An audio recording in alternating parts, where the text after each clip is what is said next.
the Cybersecurity and Compliance Podcast with Craig Petronella. Learn about the most current IT security threats in ransomware, phishing, business email compromise, cybercrime tactics, cyber heist schemes, social engineering scams, as well as hints and tips from leading professionals to help you prevent hackers from penetrating your network and dropping ransomware or malware payloads. This podcast will arm you with the best info to defend your network against the latest cyber crimes. Don't forget to like and subscribe. And now, here's your host, Craig Petronella. You're listening to Cybersecurity and Compliance with Craig Petronella.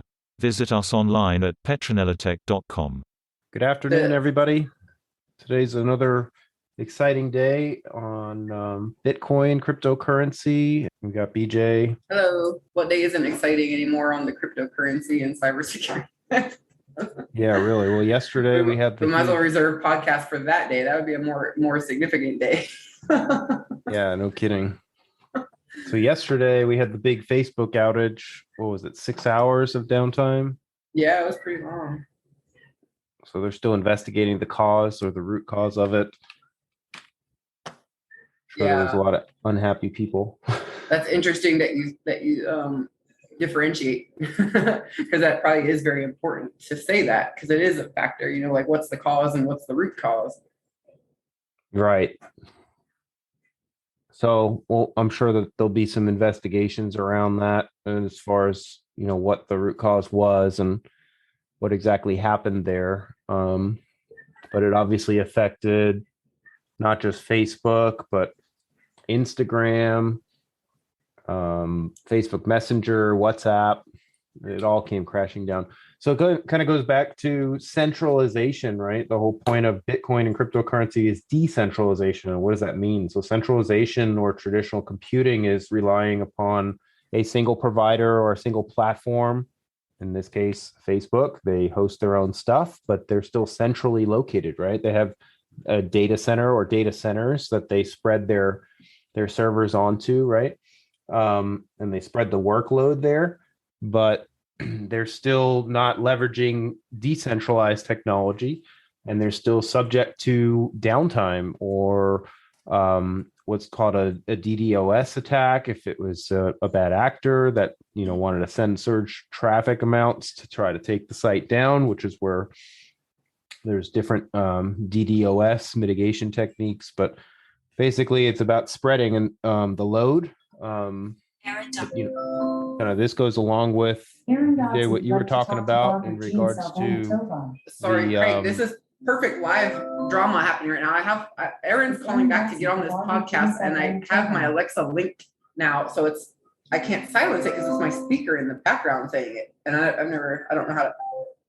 I just linked it all together, So you could hear my phone ringing, and then you could hear Alexa come on announcing the call from the speaker across the room. And for a second, I wasn't sure what to do because it caught me off guard because I was trying to deal with my phone as my speaker was doing something. Oh gosh. Yeah. So, but it's a perfect example of this whole what's going on. It's like we're at that point, right, of trying to tie it all together. But so Aaron was just calling, trying to join this call, I think. So that's what that was. And then the background noise. Well, as I was saying about the, centralization versus decentralization, I was talking about, the Facebook outage, and then I was going to segue into how BJ, you were talking about Siacoin and Skynet and how they were hit with the DDoS attack and how it survived. It was 6 days, I think you said, right? Yeah. So Siacoin, the Sia blockchain, which was the foundational layer for the decentralized storage for the Skynet open protocol, which so that is a decentralized set of it's a toolkit is the way they explain it, a toolkit and a decentralized internet protocol, and it was built upon or placed upon the foundational layer, which was the Sia blockchain, because it was the fastest blockchain.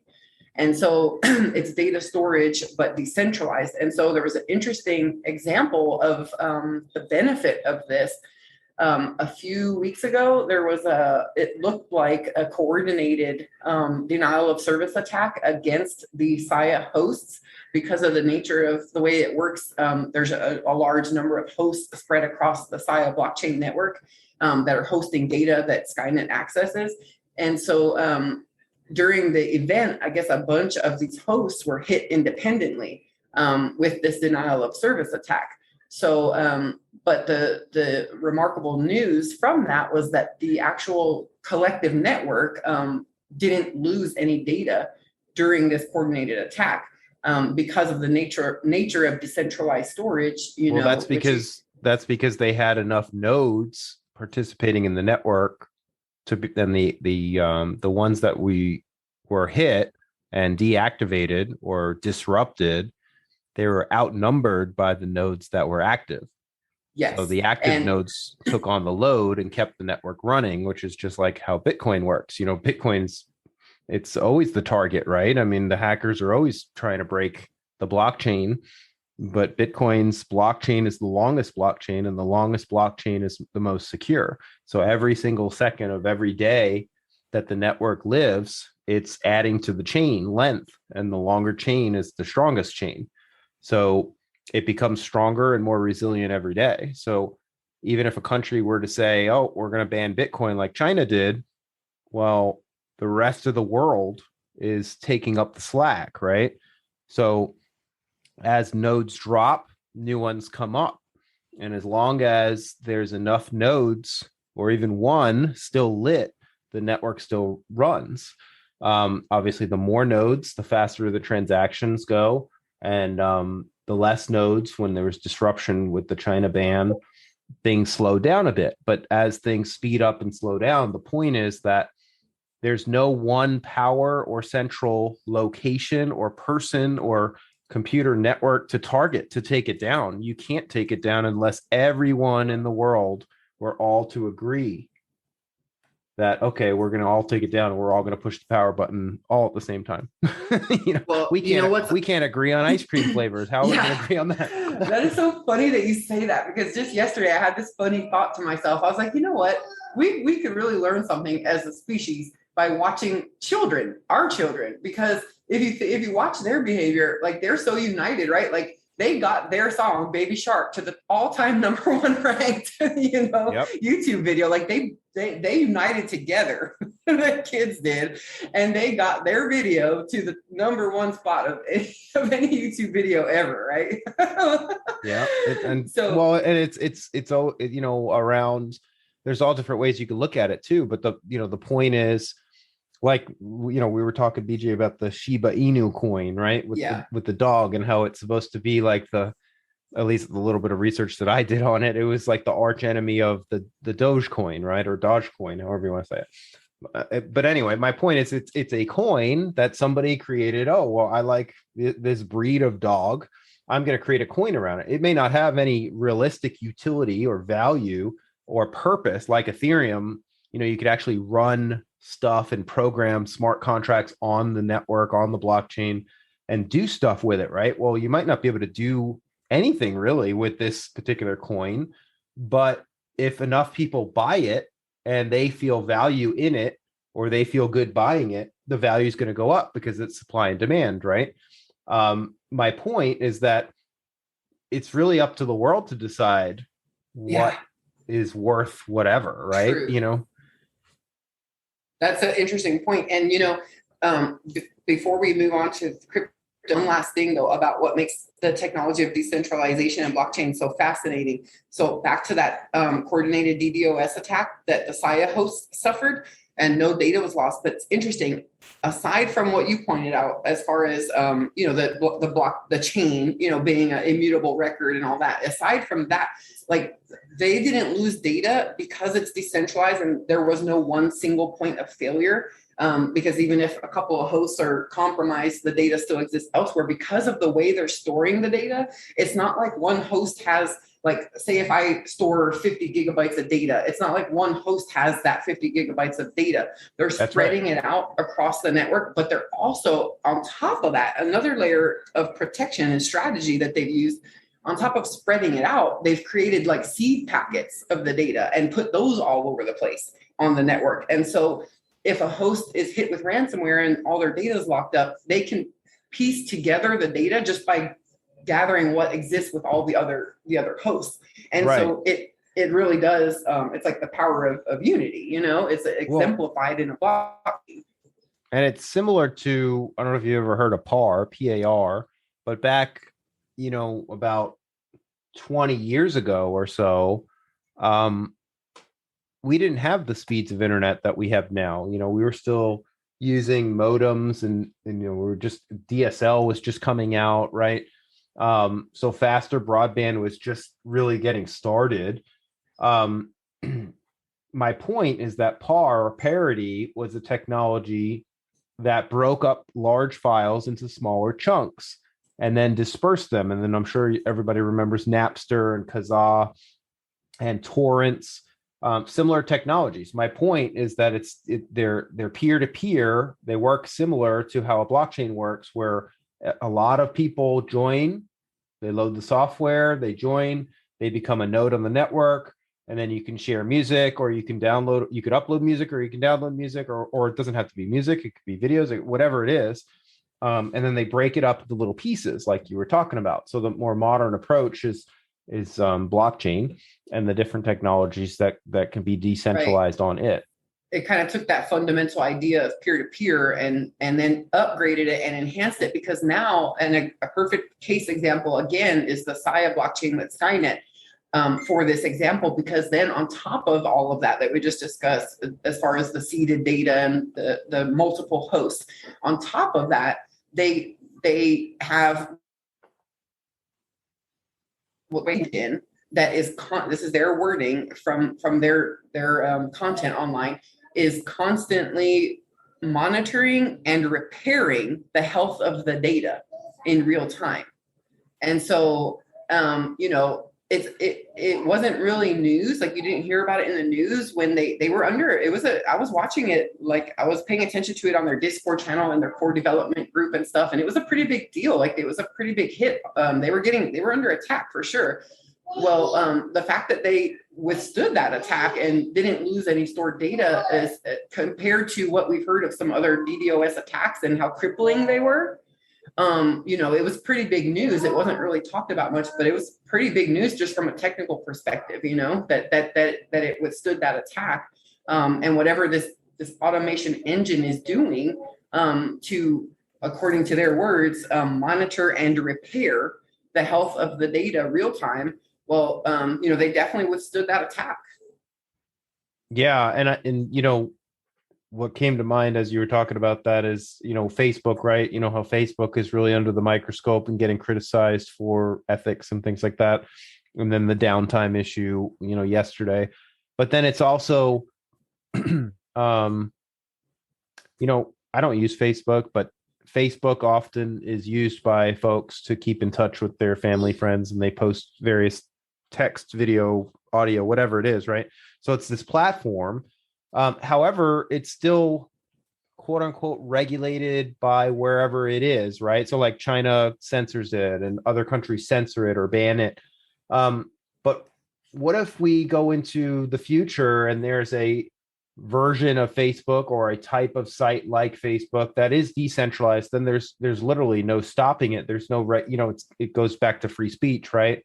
But there's no regulation. Right. So as we go into this decentralized world, the regulation really depends on where you're logging in from. Right. Right. So that like my point is that could, we in our country rely upon the rules and regulations set forth by our politicians. Right. And what you can and can't do at a state or a federal level, right? There's compliance around it. My point is, and you can't go on Facebook and go post like terrorist activity, whatever. They're going to censor that, right? There's going to be checks and balances. I wonder how things will work in the future with decentralization on a platform that isn't centrally owned by any one person. Like right now, Facebook's owned by Mark Zuckerberg, right? But what I'm saying is, like, in the future, there could be a Facebook-like system or a site, right, that can be participated in by the masses or the nodes anonymously, or maybe it's not anonymous. I don't know. I don't know what the future holds. There's technology in existence right now like that, again, on Skynet. So they've done a lot of upgrades recently, and they have something called Skyfeed, which is a social network hosted on Skynet. And so it's decentralized, and you have, so in tandem with that, so they have apps on Skynet called SCAPS, SKAPPS. And there's stuff to, host websites. There's stuff for social media stuff. So there's all these different things. And one thing that they do is they give you access to any apps that are on there, the data in the apps. It's open source. And so developers for apps can access those apps to build their apps upon and kind of link it all together. For logging in purposes, they have what's called Sky Links, and that link gets you into everything that's hosted there, like all the different apps, and everything on Skynet is accessible with your My Sky, your My Sky login. Then they have the Skyfeed social network, but they recently unveiled a huge upgrade called Home Screen. And with Home Screen, it's a decentralized front end, so the user interface. And so now, not only do you have your data stored, you can store it anonymously if you prefer. You don't need to create an account on Skynet. You can just share data anonymously. But you have decentralized storage of your data, but you also have a decentralized front end. So the way that works is, like, if you use other sites and stuff that are on Web 3.0, which is what this is called, this new blockchain-based internet. If you have other sites on Web 3.0 that you use, you can use Home Screen through Skynet and download, a copy of the. They call it the metadata, I guess. I'm not familiar with that term, with that, you then can store that version of the front end, the user interface, so that if there's later upgrades or changes or forks or anything that you don't personally agree with, you can choose which version to use. And you can do this with any compatible site on Web 3.0. And the list just seems to be growing daily on what's compatible with it. Yeah, there's definitely some interesting use cases that are coming about with Skynet. It's definitely exciting to read about. Well, and the other thing that's exciting is the upload speeds. So I did a personal experiment myself. I had a video, and it was like this video in particular was like a 10-minute video that I was trying to upload to different platforms, and I was getting very frustrated. This happened this weekend, and it literally took me hours of my time. I was trying to upload this video to many different platforms, and it was only a 10-minute video, but it took so long. I tried uploading it to Outlook. I was uploading it to different like encrypted email storage. I was using many different platforms, and the amount of time that the video took to upload, usually it would time out and give me an error before it even finished. But when I finally got it uploaded on Skynet, the upload time comparatively, if I had to estimate with any other platform I used to upload, including iCloud, I used iCloud as well. Skynet uploaded at least 10 times faster. At least it was a night and day difference. So that's exciting as well. But think about it. It makes sense, right? Because there's probably nodes that are closer to where you're centrally located on the network. So the data doesn't have to travel as fast, and it's dispersed against hundreds or thousands of different nodes, right? So it's broken up into small pieces. So it makes perfect sense, because if you're going to upload it to a central location, you're going from wherever you are in the world to wherever they are in the world. And it's a longer road to travel, right? It's not. Because is that what it is, Craig? Is it when you're uploading something, is the data actually traveling physical distance? Well, yeah, it's got to go through your internet connection, your computer, your network, your internet connection. It's kind of like the telephone, right? So you have to go from wherever you are in the world and then get routed through the internet, through whatever provider you're using, and then hop around through the routers of wherever the destination is. So if I'm going to go send something from here on the East Coast to the West Coast, let's say, from North Carolina to California, it's going to take longer because of that, all the hops that it has to go through, that distance, right?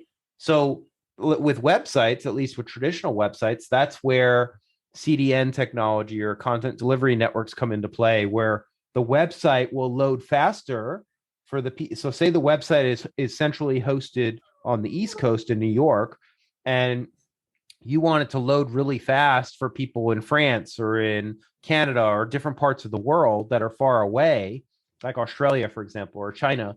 It's going to load super slow if it's hosted there, because look at the distance, right? But if you use what's called a distributed content delivery network that takes your website and caches it, takes copies of it, and puts it at strategic places that are close to people, right? That you shorten the distance of how far the content is from and that's really what that's really what Skynet's doing too in this context. It's bringing the data, in this case flat data or cold data, that is, files like PDFs, Word documents, images, photos, data that's not open or being used, even videos.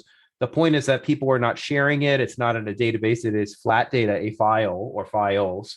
And it's distributing that across the blockchain, in this case, the decentralized SIA network, across thousands in small pieces, across thousands and thousands of nodes. So that makes perfect sense that it would be super fast like that compared to centralized options. That's interesting. I would have never in a million years realized that was why, because I don't think most of us, like you're a techie through and through, like, like you are, and some of us are getting into this, or kind of trying to wrap our heads around this from whatever perspective we need to understand it. But like that right there, what you just said, I would have never thought of. But I mean, that's what it is, right? Like this data is actually traveling at whatever speed it's traveling at, and it's going who knows where.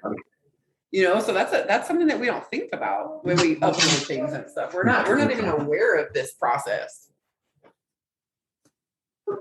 Yeah. So my point is that it's going to be another huge disruptor in the future, right? So like, I wanted to buy something the other day personally. I go to buy it. It's at a new website I haven't used before. So I order it kind of like an Amazon. I order what I want, and I get a phone call from the company saying that I need to verify, because I'm a new customer, I need to verify that I'm who I am. And I'm like, okay, well, I've done that before. My point though is that with a blockchain solution like Bitcoin or anything, Ethereum, any kind of cryptocurrency, that step is completely eliminated. So like, I didn't mind going through that quote unquote verification hoop to, kind of raise my hand and prove who I am. But my point is, it slowed down. I thought about it and I'm like, man, this really sucks for their business model, because if you think about it, they're trying to compete with somebody like Amazon, who's the big gorilla, and they're trying to reduce their fraud for their customers, which I get, which is a good thing, right? But my point though is it put a huge hurdle and delay for me. So now I have to wait an extra day because they didn't ship my item. Right. So now I went through the verification. I did what they asked me to do, and I passed the verification and proof. But my point is that I don't think people realize how big of a disruption we're going to go through in the near future, because all of these banks and these middleware or middle technologies or hoops like they went through this anti-fraud hoop because they want to make sure, and I get that, and that's a good thing, but that is completely unnecessary with something like a Bitcoin transaction, or there's no need. Any of that. You don't have any of that system, and you just trust the data that's immutable. Yeah, but here's the other thing too. If I want to send you, or if you want to send me $1 million, if you tried to send me that much money, just think of all the red flags and phone calls and crap you would have to do to say it's really you, to prove your identity. You know what I'm saying? My point is that it would take literally a long time to get that money from you to me, or vice versa. Whereas with crypto, it would literally take minutes. And there's nobody to say, oh, wow, you're sending $1 million. That's a lot of money. You know what I mean? There's nobody to criticize the transaction, whether big or small. And I don't think people really grasp or understand that fully yet, because there's going to be so much of these middle companies that completely get wiped off the face of the earth. Yeah. Let me give you an example. The other day, for the first time that I can recall, I did a transaction. I cashed out some of my crypto, a certain coin. I had to buy some funeral flowers for a very good friend of mine, and I cashed out crypto, moved it from one exchange to another because that was the one that was linked to my bank. Well, instead of using my bank, because it was a 1 to 3 day time to get the money to my bank, and I was like, well, crap, that's a little longer than I like because the funeral is soon, you know? So I looked at the options and I could transfer immediately to my PayPal. So I transferred the money to my PayPal, and then I Cash Apped the money, or I sent from my PayPal to Cash App because the person I was sending the money to didn't have PayPal, they had Cash App. So anyway, what I'm saying is I did this transaction to accomplish this goal, and I didn't use my bank. Look, if you were to draw on a piece of paper the journey from your initial transaction or ask of what you wanted to do to the destination, look at how crooked that line is. I mean, if you had to go through exchanges and different merchants, in this case PayPal or your bank, and then a different app because the recipient didn't have, that's all crap that's going to get eliminated. It is. Yeah. And it's, but if you like kind of look at the big picture, it is, and it's a crooked line, a roundabout line. But what that line did is it took me in a different pathway. I didn't go through my bank, you know? Mm-hmm. So that's the thing, that crooked pathway that needs to now be aligned and straightened. But that pathway took me around the banking system. I didn't use it for that transaction. But my point, had the merchant, in this case, the flower shop or wherever you wanted to buy the flowers, had they just accepted the crypto that you had in your exchange account or your wallet, that you would have skipped all of that, and it would have been near instantaneous. It would have been minutes, and then it would have been shipped and on its way. So my that's point, the last step for all this, right? Is the adoption, the retail adoption, because the technology there's the business. Well, there's the merchant or the business side, right? There's the, like I got a call the other day from a client or a past client, and they're like, what if I want to take crypto for my products and services? And I'm like, okay, well, all you have to do is this, and companies like Coinbase have an e-commerce side, so you can sign up for their e-commerce and you can stick it on your website and immediately take crypto for, like in real time, anything that is accepted on the Coinbase exchange, you can take crypto for. So that's huge if you think about it. Yeah, it is. Yeah, it really is. So anyway, Coinbase announced that they're letting people cash their paychecks now in Coinbase ATMs, I guess, that are positioned across the nation, where people can deposit their paycheck, and they can either cash it or they can just convert it right to crypto.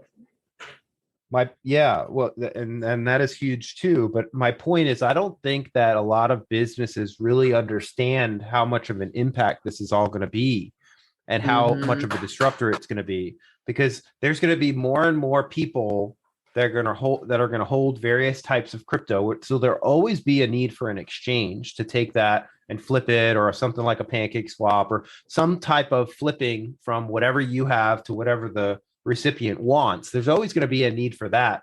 There's not going to be a need any longer for all these different middle technologies or verification steps.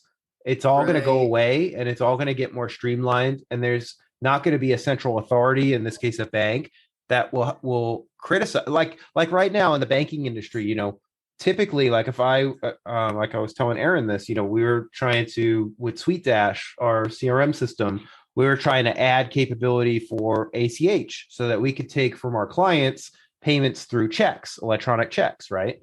Well, so much rigmarole just to set it up. So long story short, because SweetDash doesn't integrate with everything, we had to sign up with whatever they supported.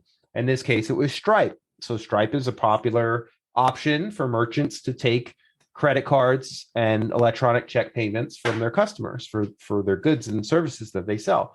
Well, I'm bringing this up, BJ, because any kind of merchant is going to put a limit on you, and they're going to limit you because they're a bank, right? So they don't know me, they don't know who I am or our track record. They're going to initially start us out at a number, whether that it's kind of like getting your first credit card, right? You get you maybe get a $500 or $1,000 limit, then you use it, you show good payment behavior. Yeah, it's a trust system instead of a trust. That's right. That's exactly right. So my point is that the small amount that they gave us really makes it difficult to do business that way. It really does, because the volume, you can't go through that channel. So anyway, my point is that all these delays and the scrutiny and the human element of, that hits the threshold or that's out of the threshold, all that stuff goes away. And as I'm sure you've read about Cuba and El Salvador and other countries now making Bitcoin and cryptocurrency official tender, right? So that's causing more adoption and more buy-in, and will only cause pressure for price to continue to increase. And in regards to, well, there was did you see the article yesterday that featured Edward Snowden talking about, he was saying that something about Bitcoin has 10x regardless of a global government effort to suppress the prices. Oh yeah. But that's my point. Well, it's a major shift, right? I mean, this is a major paradigm shift because it changes the way that the economy works. It changes the authority of the economy, the economic system, which you would have to argue is an economy is kind of the heart of an empire. Yeah, but my point is that that's what I've been saying all along. Like what he said is effectively supporting evidence that, look, you can't stop this thing. You may hate it, you may not like it, but there's no central person or location to shut down. Right. That's the truth, right? Like, I mean, even if it's regulated, like there's so many peer-to-peer ways to do this outside of exchanges and payment processors that, like, just the wallets that people hold now, Yep. I mean, how do you shut that down? So what is the downside to all of this? I feel like responsibility, though there's a trade-off. So when you try to get closer to self-governance, you also assume more responsibility. If you make a mistake in your transactions, there's no FDIC to call and say, hey, refund my money, or hey, someone stole from my wallet, it was fraud. Like, who are you going to call? Ghostbusters? You know what I mean? There's no one to call for help. So you have to take your financial matters into your own hands and exercise good cybersecurity practices, and enable the right software to help protect your cyber environment or whatever you're, connected to, and make smart decisions about how you navigate through the web, because there is a degree of responsibility now that wasn't there before. Like, there's just no crutch. There's no one there to pick up the pieces if you have a problem. I mean, to be honest with you guys, as somebody that's not as experienced with this as you are, it feels very like wild west. Well, I think it is right now, right? Wouldn't you agree? Yeah, it is. So this is the thing. Like right now, it's very Wild West. Like it's almost like this is the way I picture it. Like looking like as if it was a cartoon that someone animated. Like 2 years ago, I mean, even though Bitcoin, the blockchain was announced in 2008 on Halloween, it still didn't really get much attention until recently. A couple of years ago, it kind of where people started noticing. Well, when you get involved in it at this point, you are literally at the cusp of change. Like this is the cutting edge of change. And who is going to put a pretty bow on the whole thing for us? If this is change happening real time, who's going to put a bow on it? Well, that bow doesn't come until after the change has occurred, and there's someone there to put the bow on. But during the process of that change, it's Wild West, and it's a bunch of trial and error, and it's a bunch of, trying different technologies and seeing which one works the best. And as we're starting to see with the different coins and the different blockchains, they all have different use cases. Like crypto is not just crypto. You have crypto, you have store of value, which is like Bitcoin. And then you have DeFi, decentralized finance, which is ways to make financial transactions like lending and interest and these things on blockchains using coins. So that's DeFi. And then you have altcoins, which are typically, altcoins are my favorite. Because altcoins really celebrate emerging technologies. Like altcoins are kind of like the face that's representative of the value of an emerging technology on a blockchain. And that's where a lot of my attention goes. But so these are all different aspects of cryptocurrency. And some of these, if you're paying attention to the technology behind them, some of them are such clear winners, like we follow very closely the Saya blockchain with the Skynet toolkit and protocol, and Skynet's building its own blockchain right now. So that's an exciting project to watch, simply because of the superiority of the technology, and I would say also the team behind it. Well, some of the coins are not so much. Like Craig was talking about the Shiba Inu coin. This, in my opinion, falls into a whole nother category of coin, which isn't an official category, but it's kind of like a coin that's just, if you're paying attention to how these markets work, and if you're kind of aware of the way that math works, and that the stock markets work because they flow to a certain mathematical rhythm, basically, these coins like Shiba Inu, although they might not have much of a purpose, they do present opportunities, and so some of these coins are opportunistic kind of, and then they may not have the longevity. But they definitely appear to be some sort of a springboard. Like I'm watching the screen right now, and this Shiba Inu coin, which, like Craig said, doesn't really have much of a practical use case. It's at 40% increase in 24 hours. So, that's the thing. Like some of these coins are just merely almost seem like just windows of opportunity.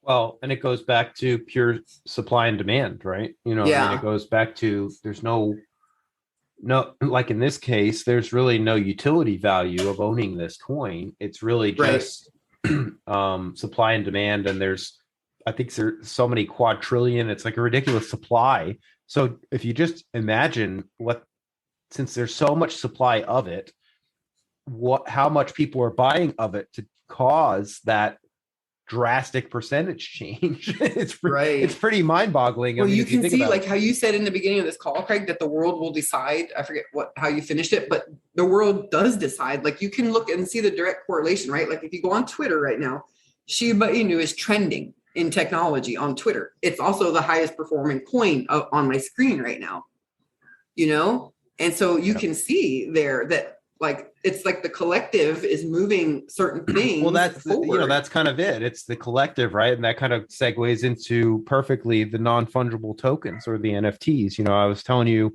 BJ, I sent you some links about how Snoop Dogg, the rapper, has really gotten into NFTs, or non-fungible tokens, and collectibles, and he just spent almost $4 million on some graphical artwork, and it's just mind-boggling to me. Part of it makes sense because, like, if you had a real Picasso drawing or painting, there's only so many of them, right? It's supply and demand again.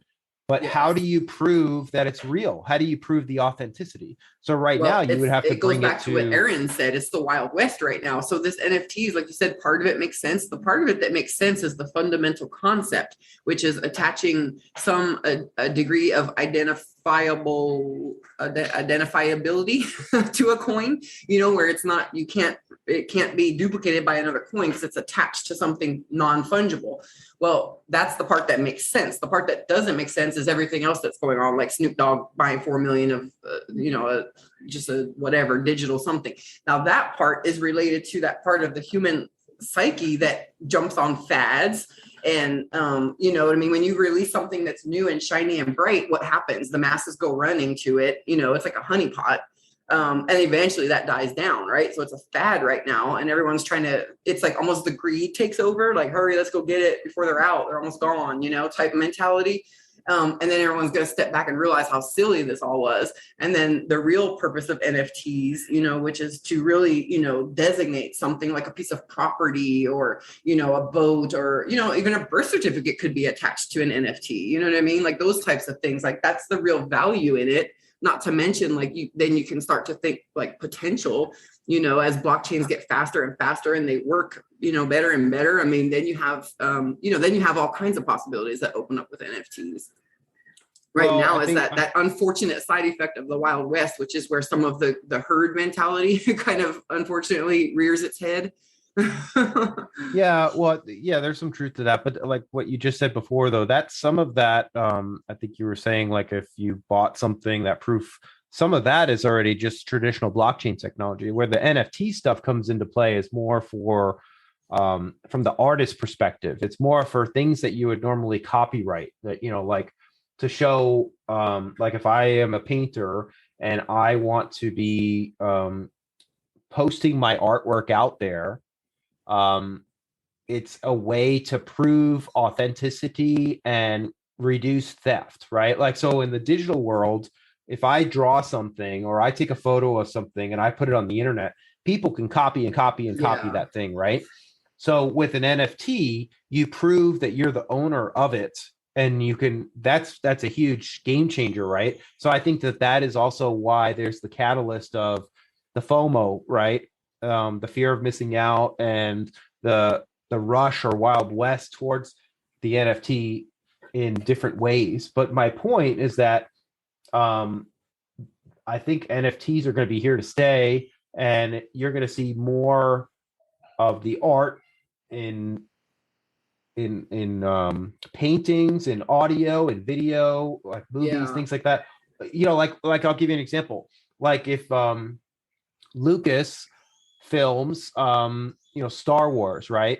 If they created an NFT of the first Star Wars movie, all the Star Wars maniacs are going to be buying that NFT token, driving the bid price through the roof, right? Because you would be able to say that you are the only owner of that thing, right? Now, if Lucasfilm said, it's kind of like I think the future, when I grew up, it was about baseball cards and collecting different things, right? But now you and there was physical cards that you would trade, but now this is kind of like the digital version of that. So like if I have an NFT of a baseball card or a specific thing like a Pokemon or whatever it is, and I'm the sole holder of it, I can then trade that token or trade that thing digitally with you or whoever else that wants to buy it. And that's why the thing will continue to become rare and continue to rise in value. But it also goes back to like the eBay concept, right? Like, what will people pay for some stuff? Like, I mean, you've heard about all the crazy eBay stories about how people will post something. Oh, this is the cup of coffee that XYZ star drank out of. Here's the styrofoam cup, and it sells for $5 million. I mean, stupid things like that that people will buy. My point is that this is the NFT market, or the world is the digital version of all of that.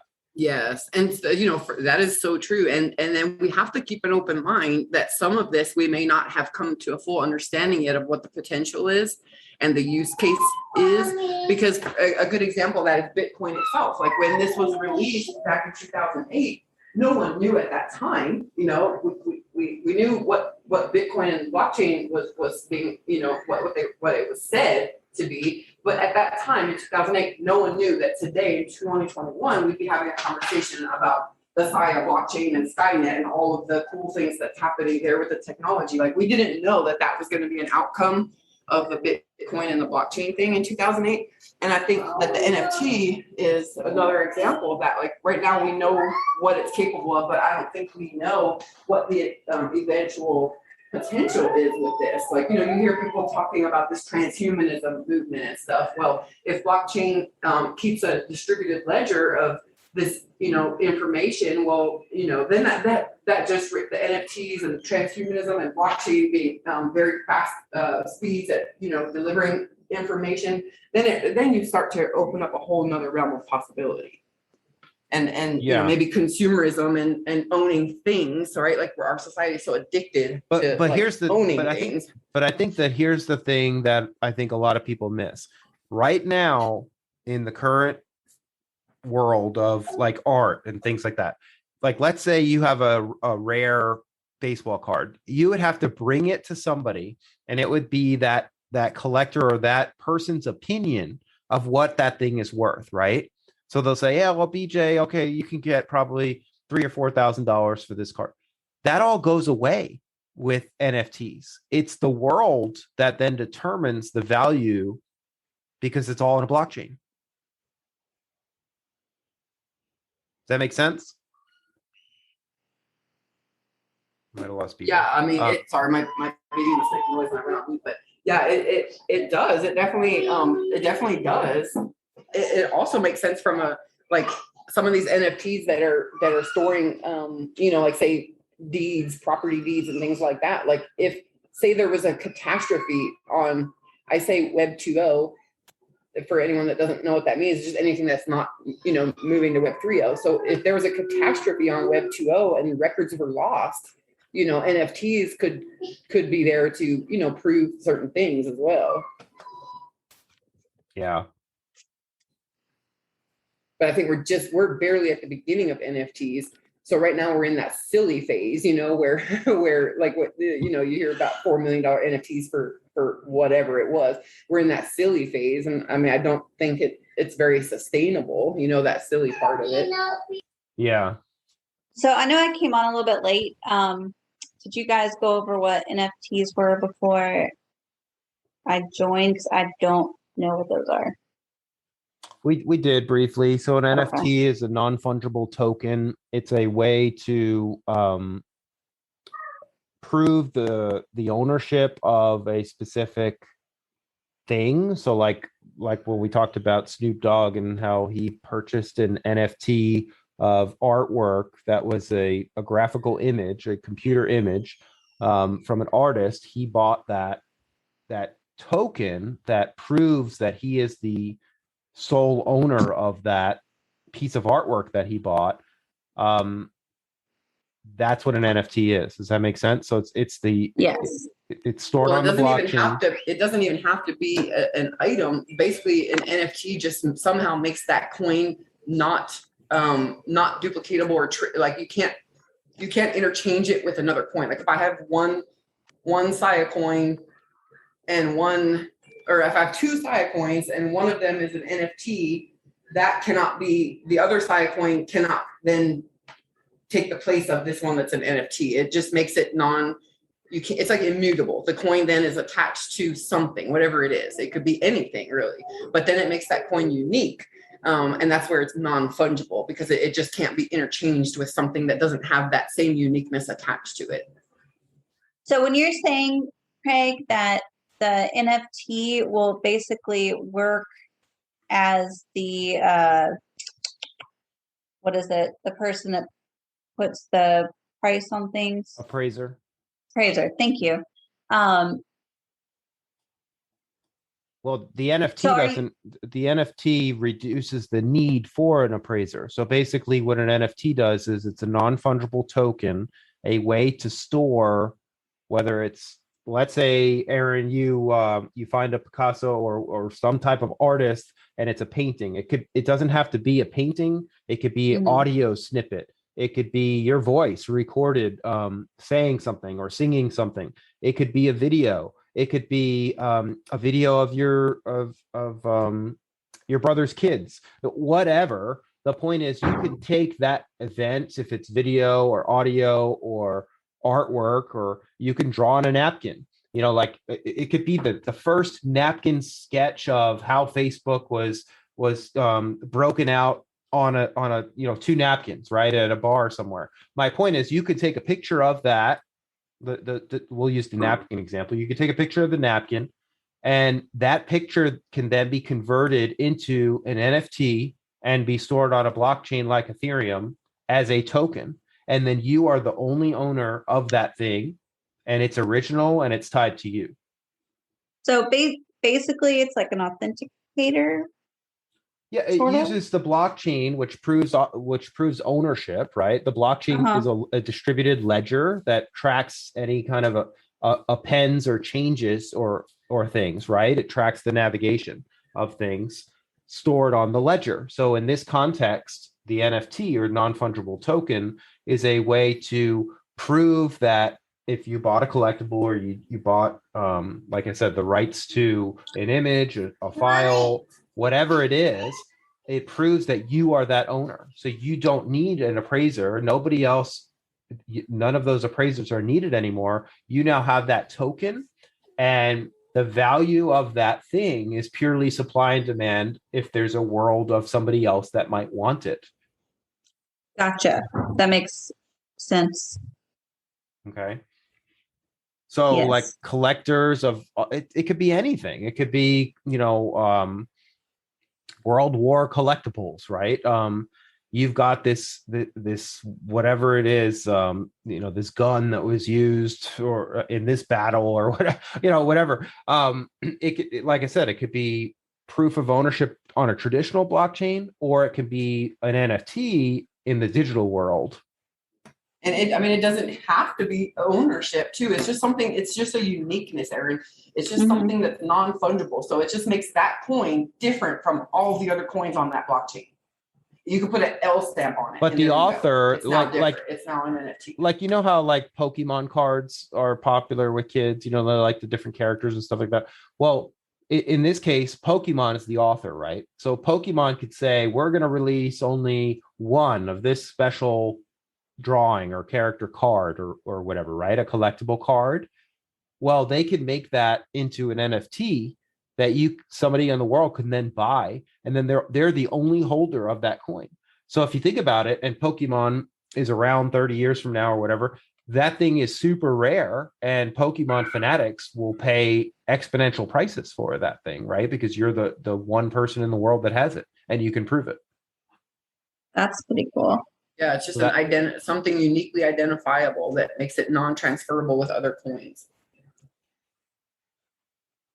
I mean, it could be a human DNA sequence, that would make an NFT. I mean, it counts, anything that's non, that then it is different from all the other coins, and no other coin can pretend to be that coin. You know what I'm saying? That's what it is. It's non-fungible. And I wish they would have used better terminology, because non-fungible, like that's not even a term we use, right? But whatever. Now it is. Yeah, now it is. just like crypto wasn't something we used, but now they make up everything. Yeah. I mean, it's, but the thing is like, I'm grateful myself personally to be alive during this time, because I mean, this is just like, everything is just changing, and we're learning like art. Like I don't know about you guys. When I grew up as a child, like I just had this belief system and mindset that the world was set in stone, and that nothing was really changeable, especially not the big things, like economy and all these things. Like those things are definitely not changeable. Those things are just immutable, set in stone. Well, we're all learning otherwise now, firsthand, live, watching it happen. Well, and even honestly, like I found, it just reminded me, like I've become really obsessed basically with like watching Cosmos and things like that, and Pangea. I remember the first time I learned about Pangea, and you're like, wow, the Earth looked different. That's absolutely crazy, because it's true. When you're young, you think that like everything is the way it is, and that's how it's going to be, because that's how it's always been.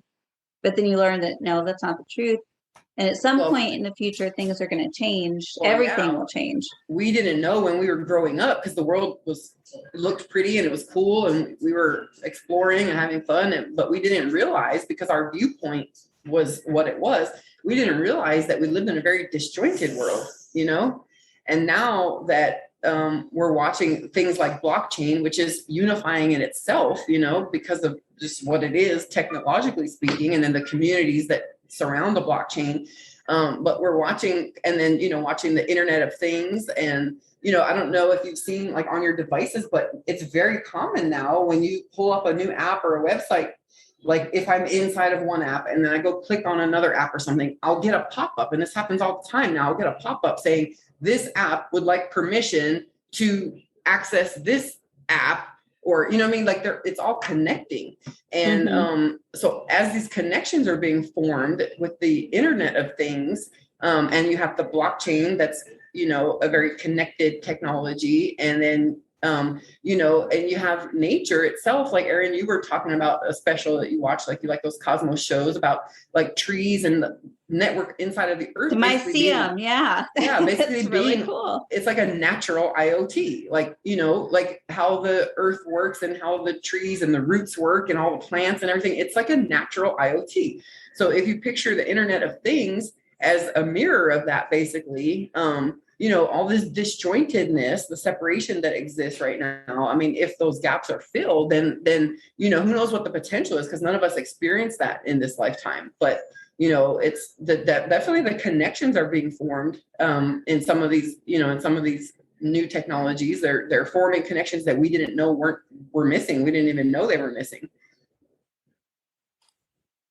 Yeah. Well said. The last thing I'm just going to say on the NFTs, just to drill that home, make sure everybody understands what it is. So basically, think about it as anything that's digital, like a photo, video, audio, like I was saying before. Remember, without this technology, those things, anyone can copy them. Like I can send you an email and attach a photo. You can copy that thing 100 times. There's no way to stop that, right? There's the NFT makes that stuff, that digital data, it makes it like a physical item. And that's why it becomes so rare. Okay. So almost, and also almost like a fingerprint. Like a fingerprint, yeah, like a way to identify that point in time. So like I said, it could be a photo, it could be video, it could be audio, whatever. It proves a snapshot of that day and time. That you were asking about metadata earlier. So typically when you take a photo, like with your iPhone or your Droid, and you take a picture of something, the metadata is the GPS coordinates of where that picture was taken and what type of camera it was taken from. So like if you take a picture with an iPhone, by default, it's going to show in the metadata of that picture, it's going to show the date and time, the camera or the phone, and the specs of the camera, like the aperture, the size of the, you know, how many megapixels, what is the resolution of that picture. It's going to show the GPS coordinates and where it was taken in the world. All that stuff is attached to your photo. So when people go and snap pictures and then they upload them on to Facebook, for example, they don't realize that all that other data is going along with it. So if you're taking pictures at your house, well, guess what? You just shared your address and your GPS coordinates of exactly where you took those pictures when you put them on social media or you email them out. So going back to the NFT thing, it's a fingerprint or a uniqueness that's tied to a token, which proves the ownership of it. So anybody in the world can create one, and you can put it out there and attach it to a blockchain like Ethereum, and you can store these NFTs on your ledger, your digital ledger. And there's no sense? Yeah. And so basically also kind of my understanding from what you're saying, there's not really any way to change it without leaving a trace, right? So yeah, so basically, so if you don't have, like, let's say I sell you my NFT of our company logo or whatever. Like I snapshotted it in time and created an NFT token and sold it, right? And let's say I sold it for $1,000. Well, anyone in the world can go fraudulently get that picture, but they can't prove the authenticity of it. So it goes away. It has no value. Whereas the one that you bought or the NFT tied to it, that's why it has value, because you have proof of ownership on a public, immutable blockchain. Okay. That makes sense. I'm trying to, like, as I'm learning about it, like listening to you guys, I'm trying to think of sort of the pros and the cons with it and figure out, like, I don't know, like how could somebody con somebody with it, or do you know what I mean? Like, what are the... Well, there's not very many cons. It's more pros than cons, so to speak, if you use that context, because it's also about which blockchain you're choosing, because they are not all the same. Yeah. Well, I mean, think about it this way. Like if your kid draws a picture for you, right? And you want to save that picture and you want to submitted to, I don't know, whatever, either, for personal reasons or for whatever you like that picture, you can create a token around it, and somebody else in the world might also like that picture too. And that's how the value might rise, because other people might want it, they might demand it. But everything else in the world that's not tied to the authenticity doesn't have as much or any value, if you look at it from that perspective. So I could see a world in the future where there are NFTs tied to things we buy. Like if we buy a video on Amazon, there might be an NFT tied to that proves that we bought that video. That there might be sound or music in the future that have NFTs tied to them from the artist. I could see a future of having that proof of ownership. So then the artist or the creator or the author can then dictate how many items are available, right? They can control the supply.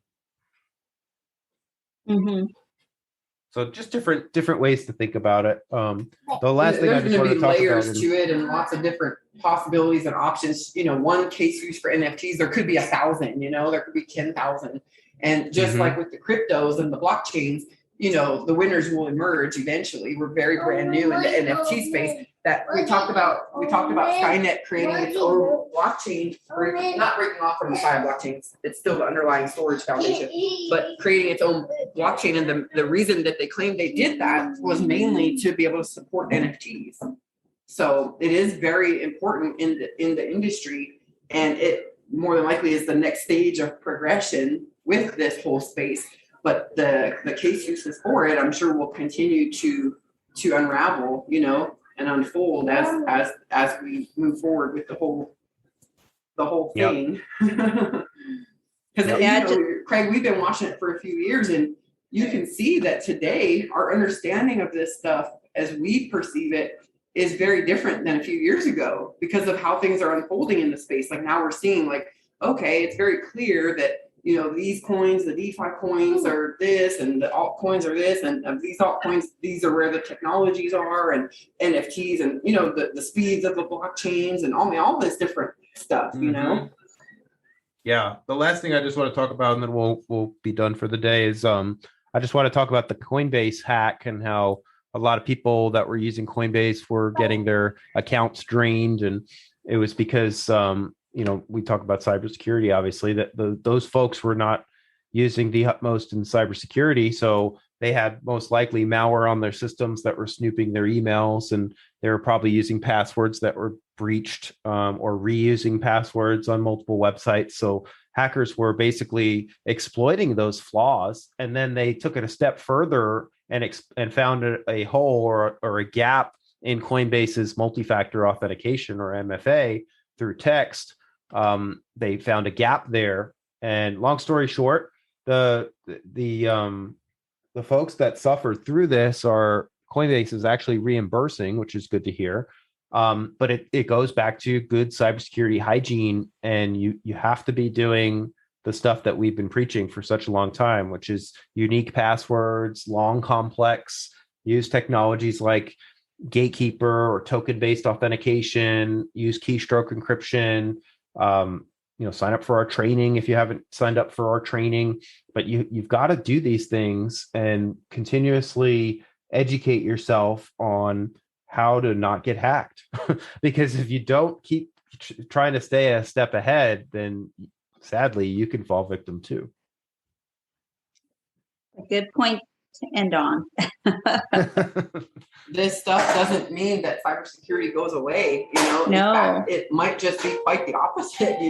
This is like an integration of people, process, and technology. The whole blockchain space is a step forward in the integration of those three fundamentals, and it requires certain changes. Like the benefits are pretty clear, but it does require some adaptation from us, and we're going to have to take some of these things into our own hands and hold ourselves more accountable to doing the right things to protect ourselves. So, like for example, our staff we're all looking into home-based, intuitive software, like cybersecurity, AI-driven software in our homes, to help keep us protected, because this does require an enhanced degree of personal responsibility in securing your own environment, as we move forward in this forward progress. Absolutely.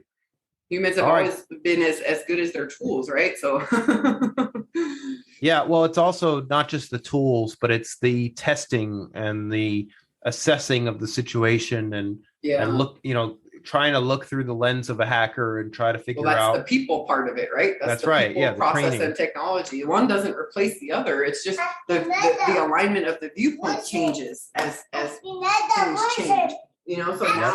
So now technology is becoming more the central part, but that doesn't eliminate people in process. Like, we have to make a lot of these decisions.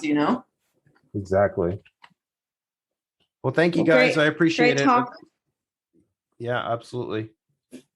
Okay. Have a good rest Talk of to your everyone day. soon. Take care. Bye. Bye-bye.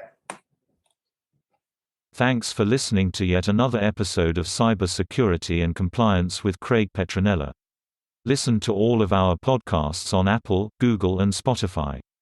Visit us online at petronellatech.com to book a meeting with Craig about your business. Thanks for listening to the Cybersecurity and Compliance Podcast with Craig Petronella. For other episodes and more information, visit petronellatech.com. Also visit our other websites, compliancearmor.com and blockchainsecurity.com. Don't forget to like and subscribe. Thanks for listening, and stay secure.